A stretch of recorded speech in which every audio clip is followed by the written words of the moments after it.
Humans left the Galactic Council without warning, no speeches, no negotiations. Centuries of protocol shattered in a single step.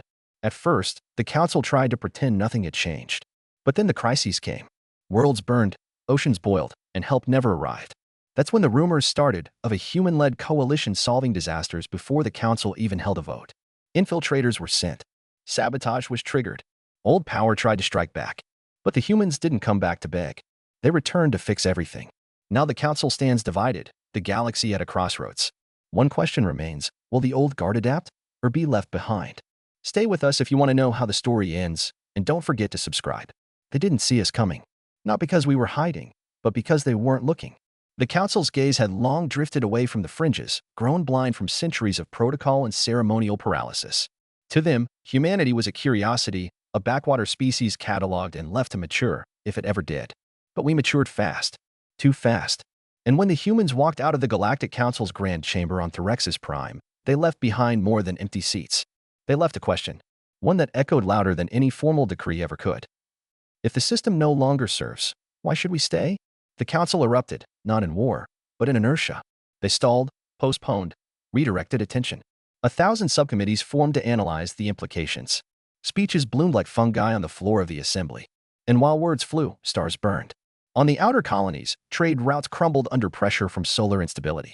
Stations blinked out of contact one by one. Aid requests looped endlessly in bureaucracy. Crisis maps bloomed with red. And then the rumors began. Whispers of a human coalition operating beyond assembly reach. A fleet with no flag but a cause. Ships that arrived hours after distress signals, not months. Systems stabilized. Famine halted. Quakes dampened by tech that shouldn't exist. The Council called it unsanctioned intervention. The frontier called it salvation. Aria Tenway heard the whispers too. A junior policy analyst stationed in the lower tiers of the Assembly's spire of order, she was the kind of person bureaucracy loved. Quiet, precise, compliant. She knew how to survive the slow grind of protocol. But something had changed. She saw it first in the memos, the growing volume of crisis reports flagged, out of jurisdiction. She saw it in the way Chancellor Voren avoided certain questions. She saw it in her own reflection, standing longer each day before the mirror, wondering why she was still pretending any of it mattered. Then came the internal leak. A single audio clip, posted to an encrypted sublayer, spreading like a virus. Council aid requires review. Review requires debate. Debate requires stability. You are not stable. Therefore, you are not eligible for aid. It wasn't a joke. It was an actual response given to the people of Huron, 4, whose oceans had just ignited from a core breach. That was the night Arya stopped waiting. She intercepted an old diplomatic transit pass from an abandoned account, forged an outdated inspection pretext, and booked passage aboard a cargo skimmer bound for Station Epsilon, a name that hadn't appeared in any official map for 3 cycles, and yet was whispered like legend. The skimmer was half-rusted and barely breathable. Its pilot, a grizzled Avellan named Morik, never asked her real name. He just nodded when she said, Epsilon, and grunted, hold tight. They dropped out of full space 12 hours later. And Arya stared, stunned. Station Epsilon was alive. Not elegant, not clean, but alive in a way the assembly halls hadn't been in generations. Ships docked and undocked in rhythmic chaos. Human and alien teams moved like flowing code, no ceremony, just shared purpose. A tall human in utilitarian armor greeted her before she stepped off the ramp. Envoy Tenway, he said without prompting. We've been expecting someone like you. She blinked. How? Doesn't matter. He extended a hand. Colonel Hayes. You wanted to see why we left. Welcome. What followed wasn't a tour. It was an awakening. Arya watched Androsian engineers and human data analysts recalibrate a quake shield over a colony on Telex. She saw former pirates transporting water filters to drought planets. She saw a child, half car, half human, flicker a holomap and reroute a relief ship mid-flight.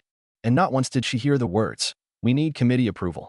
Later, as they stood on the central platform overlooking a live disaster response board, Arya felt her chest tighten.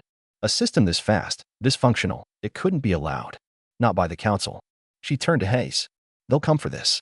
They'll call it insurrection. Hayes didn't flinch. Then let them. We're not waiting anymore. Back on Thyrexis Prime, silence met her report. Then pressure. Orders to report for reconditioning. Her access revoked. Her quarters locked. That night, 2 masked agents entered her building. They didn't make it far. The infiltration squad humans were already inside. Hayes had known this would happen, and he hadn't sent her unguarded. From that moment, the Council lost control. Systems began to declare allegiance to the Accord, the unofficial name for the growing network around humanity's coalition. Officially, it didn't exist. Unofficially, it was everywhere. One by one, crises stopped reaching the council floor, because they were solved before the council even met. And in the dark, desperate corners of the station, Old Guard loyalists began to whisper of taking the system back, by any means necessary. Sabotage? Reclamation? Coup? They didn't see us coming. Not because we were hiding, because they still weren't looking. They struck the power relays first. 3 synchronized blackouts on peripheral relief stations, Harath 2, Neville Post, and Zeta Shield Minor. Officially, all chalked up to solar interference. Unofficially, the sabotage was surgical. Colonel Hayes knew the signs. Coordinated overloads, cascading faults that dodged every known failsafe protocol. Only insiders could have engineered it. Insiders who still clung to the old system. Arya stared at the hollow feed of Station Neville's meltdown. The footage looped, infrastructure buckling, emergency crews overwhelmed, and a lone relief ship arriving just in time, unmarked, no insignia, but human-built. They want to make us look reckless, she said softly. Hayes nodded. Or just remind the galaxy who used to be in charge. Tensions rippled across the Accord. Member systems began receiving veiled messages from the Council, offers of reintegration, warnings of destabilization, promises of restored privileges. The Reformation bloc within the Council, young species, ambitious delegates, even a few Old Guard defectors, tried to intervene diplomatically. But the official assembly position hadn't changed. The Accord was a rogue element, and humanity its agitator. In response, the Accord did something the Council never expected. They opened their doors. Neutral observers, skeptical journalists, even hesitant Council liaisons were granted full access to response centers. They were allowed to walk the command decks, interview coordination staff, and see, firsthand, the speed and clarity with which crises were handled. What they found wasn't an army. It was a movement. Engineers working beside soldiers. Biologists collaborating with miners. Linguists cross-referencing distress calls in unknown dialects. A shared directive: solve the problem, then talk about it. Arya sat beside an Avellan youth whose entire family had vanished during the Huron for breach. Together, they monitored a real-time evacuation of an unstable orbiting arcology on Mizar 11. I used to file petitions, the youth said quietly. 2 cycles for approval. 3 for deployment. My people didn't have that time. Neither did we, Arya answered. Back on the ring station, sabotage escalated. A failsafe vote was triggered in the Central Assembly node, an ancient protocol that hadn't been used in 6 centuries. On the surface, it was a procedural reassertion of council primacy. In practice, a coded signal to loyalist factions, the purge had begun. 10 delegates from the Reformation bloc were detained for unauthorized influence by rogue entities. Dozens more were isolated. One was found dead in their quarters. Official cause: neurological event. Arya received a message in the dark. A fragment only. They're reactivating the old veto framework. If they succeed, the Accord becomes criminalized. Hayes knows. The message self-deleted seconds later. Hayes did know. He wasn't waiting for permission. Within hours, infiltration teams launched coordinated sweeps across the ring station. Their objective: identify and dismantle sabotage cells embedded within assembly infrastructure. Arya followed one such team through the ventilation corridors of Subdeck 47 Gamma, where ancient data conduits hummed with redirected power. The team's leader, a woman known only as Kess, moved like smoke, eyes constantly scanning, voice low and exact. They found the first cell in an abandoned arbiter's chamber. 3 figures, robes stained with age, fingers twitching over manual override consoles. They had rerouted authority signatures from long-dead council members, creating phantom quorum to pass emergency restrictions without oversight. Kess didn't hesitate. 2 disruptors hissed. One of the saboteurs collapsed. The others raised their hands. Arya stood frozen as Kess motioned to her. You wanted to see what the meltdown looks like when it fights back? This is it. A day later, Arya presented the evidence to the Reformation bloc's underground committee. Visual records. Code trails. Voice logs. This isn't just sabotage, she said. It's a coup. Not to take over, but to reset everything. Chancellor Arvok, long thought neutral, finally spoke. If the Council cannot adapt, it will destroy itself. The question is, are we willing to be inside when it collapses? The answer came not from a speech, but a signal. From the Accord flagship, orbiting just beyond Council jurisdiction space. A simple message: stand by. Reintegration possible on new terms. Negotiator en route. The name attached? Colonel Hayes. He wasn't sending a fleet. He was walking in. Alone. Arya's pulse quickened. There would be no standoff. There would be a reckoning. The moment Colonel Hayes stepped onto the ring station's diplomatic tier, everything changed. No fanfare, no escort. Just him, tactical uniform sealed, expression unreadable, walking past stunned envoys, outdated statues, and surveillance orbs that whirred louder than normal. Behind him, the void beyond the viewport stretched silent and vast. Ahead, Tradition waited, armed with denial. He didn't knock when he entered the summit hall. He just walked in. The hall's central dais was already active. Chancellor Voron's image flickered above it, a full-body projection surrounded by delegates seated in concentric rings. Their expressions ranged from guarded curiosity to open contempt. Colonel Hayes, Voron greeted, voice smoother than truth. We were not expecting a representative from the Accord. Certainly not without prior petition. Hayes didn't bow. He didn't salute. He didn't sit. We don't petition anymore, he said. A stir rippled through the chamber. Hayes continued, voice firm but level. The Accord was formed because your system was too slow to save lives. Now, you're sabotaging yourselves trying to prove you're still in control. The Council maintains order, someone interjected. Then where were you? Hayes cut in, when the fire spread on Marinthos. When Huron 4's oceans boiled. When Trelai's orbit cracked. You held votes. We sent ships. Those were unauthorized. Effective, Hayes snapped. And that's what terrifies you. Chancellor Arvok watched from the lower tiers, flanked by reformist delegates. Arya stood just behind them, her hands clenched. She wasn't sure what was more astonishing, Hayes's audacity or the fact that no one had stopped him yet. On the upper rings, silent figures stood. Council security, robed and faceless. Hayes turned to them. You can't arrest efficiency. You can't handcuff trust. And you can't erase the fact that, right now, hundreds of worlds trust us more than you. Chancellor Voron stepped forward in the projection, tension slipping beneath his words. Then why are you here? Hayes paused, then said it plainly. To offer cooperation. Real cooperation. No vetoes. No filibusters. No 30-page procedural reviews. A new framework. Agile, mutual, mission-based. One council, with two engines, yours for order. Ours for action. Someone scoffed. You want a parallel government? Hayes met the voice. No. I want a future. The chamber fell into a rare, actual silence. It didn't last. The lights surged. Alarms pulsed, a deep, resonant tone that hadn't echoed through the council in centuries. Security override detected. Arya froze. She recognized the pattern, an ancient lockdown sequence tied to the failsafe quorum overrides. The ones the saboteurs had tried to reactivate. But this wasn't local. It was coming from within the command infrastructure. Syrah, the reformist from the Avellan core worlds, muttered, they're going to seal the chamber. And they did. Vaulted doors groaned and clanged into place. Delegates rose in alarm. The Chancellor's projection cut to static. From the walls, defense turrets emerged, non-lethal, crowd control grade, but enough to disable any escape. Then a voice echoed across the hall. We cannot allow rogue elements to destabilize the assembly. Quorum has been forged. The lockdown is lawful. It was pre-recorded. A ghost of the old Chancellor RYX, dead for over 200 years. Arya turned to Arvok. They're using legacy code, triggering dormant protocols. This is a coup, Arvok whispered. Inside the sealed chamber, delegates panicked. Some shouted. Others slammed their consoles. The council's sanctum, once a monument to order, was now a cage. And Hayes? He didn't flinch. He turned slowly, gaze sweeping the panicked tiers. You wanted to reset everything, he said aloud. Then here's your clean slate. He reached into his jacket. Several delegates recoiled, expecting a weapon. But he pulled out a data pad. He held it high. This is everything.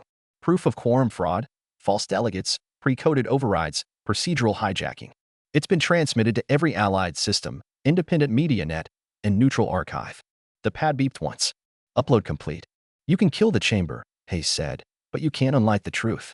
Suddenly, lights flickered again. A second override surged through the infrastructure. But this time, it was from the outside. Hayes smiled. You really think we came alone? All across the ring station, Accord infiltration teams acted. Not with weapons, but with precision. Control nodes were seized. Emergency override stacks were realigned. Power was rerouted from locked systems. Within seconds, the chamber's seal disengaged. The great doors opened. Standing in the entrance, a single figure in Accord gray, flanked by human engineers and alien relief staff. No soldiers. No banners. Just people. Fixers. The kind that came when others debated.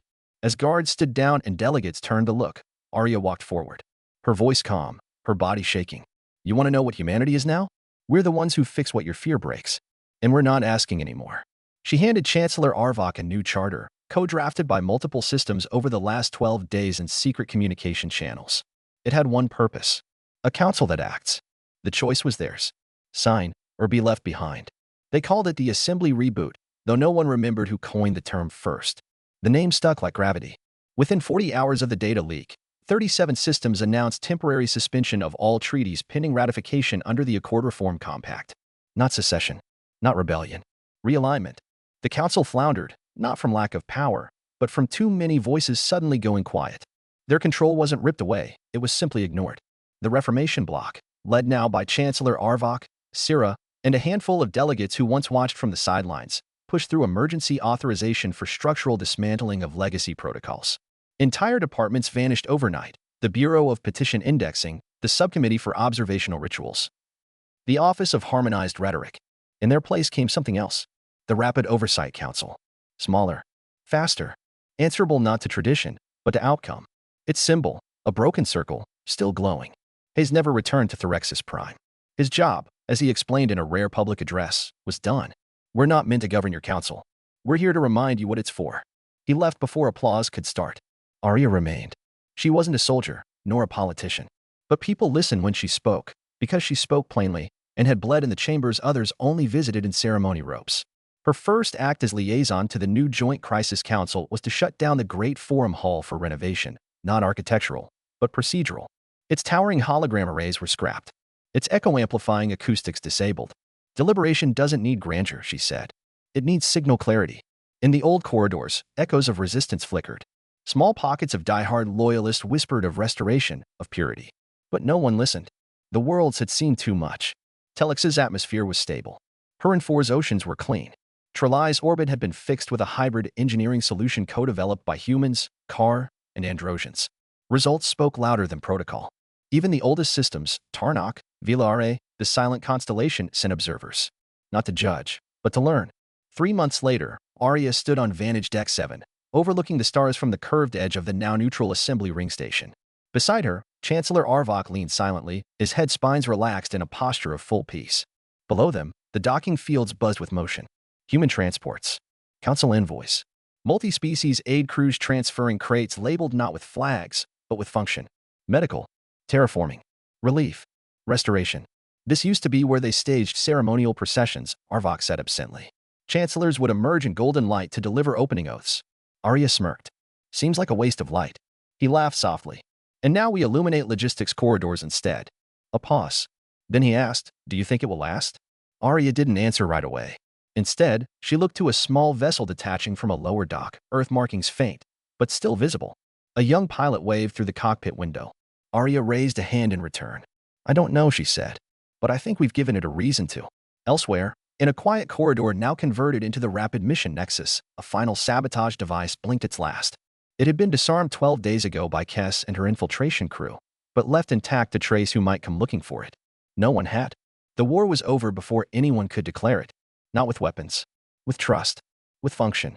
With the decision to stop waiting for permission. At the edge of council-controlled space, a new class of station was under construction. Open architecture. Dynamic routing. AI-assisted crisis prediction. No banners. No anthem.